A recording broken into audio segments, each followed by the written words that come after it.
So this kind of ties into everything, but like I would sure love to get a list of all the influential businessmen, politicians, media moguls that may have had organ transplants in China.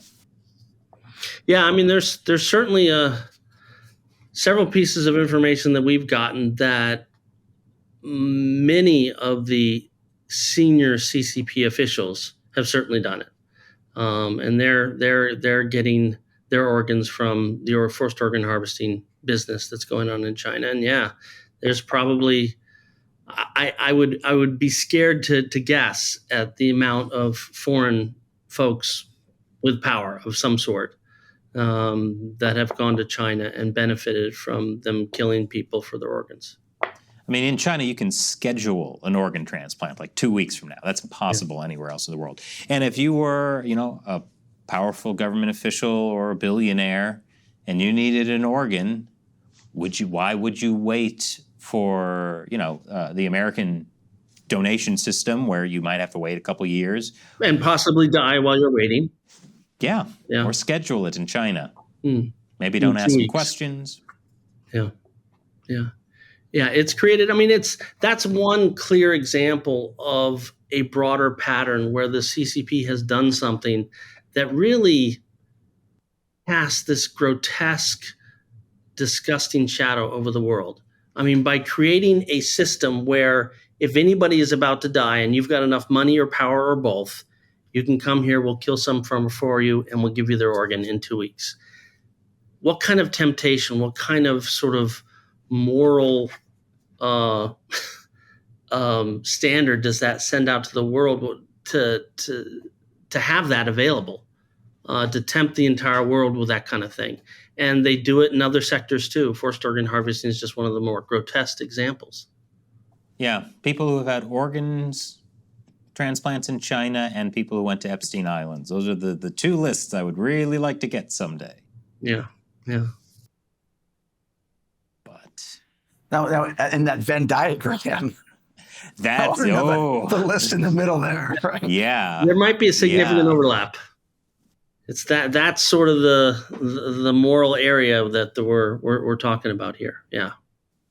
Well, so what is there any kind of movement being done to counteract the Chinese Communist Party's influence operations in the U.S. or, it's really a covert war. Is there anything being done in the U.S. government to address these issues? The indictments seem to be a good step in that direction. They are. I mean, I think what was encouraging about these indictments is, well, first of all, that they happened, but second of all, they happened relatively quickly. I mean, if you look at the sort of incidents where the first contact with this undercover FBI agent, between that first contact and the time of the arrest, it was quick. It was like 2.5 weeks, something like that.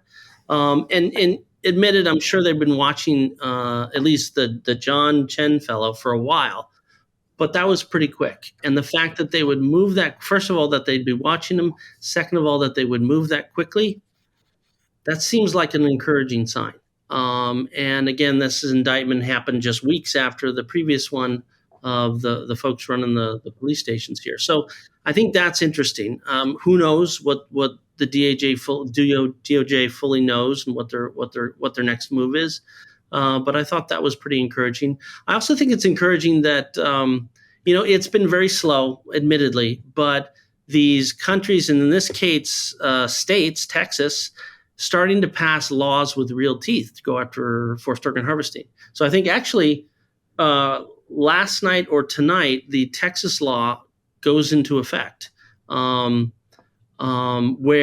that's a forced organ harvesting law that has real teeth, that prevents insurance companies from covering transplants from countries where the source of the organs are questionable, and has a number of other measures.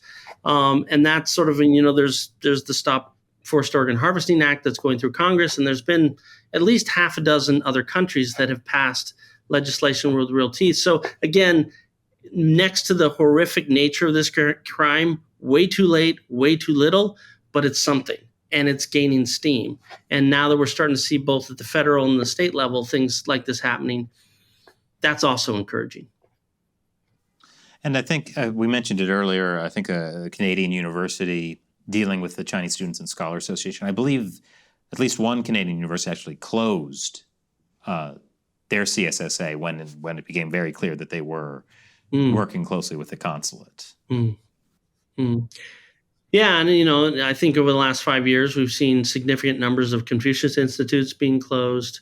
These sort of quasi CCP-funded extensions of our colleges and universities where they're supposed to be teaching culture and language, but they're really just sort of perpetuating CCP narrative. So a lot of those have closed. So yeah, I mean, if more actions could be taken against the CSSA, if we could beef up our FARA rules about who has to register and who has to all that, I mean, I think that would be another step that could be taken. But it is an enormous challenge. I mean, I can't think of another example in the history of the world where you have a government that has that much control over every company, over every individual that goes out into the world, and including to open sort of civil societies like the United States. And how do you counter that? And this is a unique problem. And it's good to see the government moving quickly on this latest case, and it's good to see some of this legislature starting to go after the forced earned harvesting. Is there anything being done to address some of the issues in American media? Because I'm constantly shocked that the media will write certain things about Falun Gong that I know they would never say about Uyghur Muslims, for instance. That's a tough nut to crack, especially around the freedom of speech laws and protections that we have here. I think, personally, I think the FARA or something like it might be a way to go. You can't stop people, and we probably don't want to stop people from writing whatever they want or not writing whatever they want. But boy, it would be good to know exactly who they're talking to, where they're getting money from. That should be much more transparent. And FARA or something FARA-like for our media, I think could go a long way when it's a lot more public and a lot more documented, that if you look at a given news organization, well, what are all these people doing being wined and dined in Beijing? What's all this investment money that they're getting through? If you trace it back to 2 or 3 steps, that's Tencent. Huh? I think if that stuff could come to the foreground, it might shame our media institutes on being a little bit more upfront about what should be covered, what's news and what's not. But we'll see. Yeah. Yeah, I remember we did an episode about all the ways China is actively trying to influence American media, inviting people over for all expense paid trips to China, a lot of money being given to U.S. media. It's really a huge issue. Yeah. And we see it across the board, CCP buying up farmland, CCP buying up all kinds of assets around America. But I would certainly put buying up or doing extensive business with the media near the top of that list as concerning.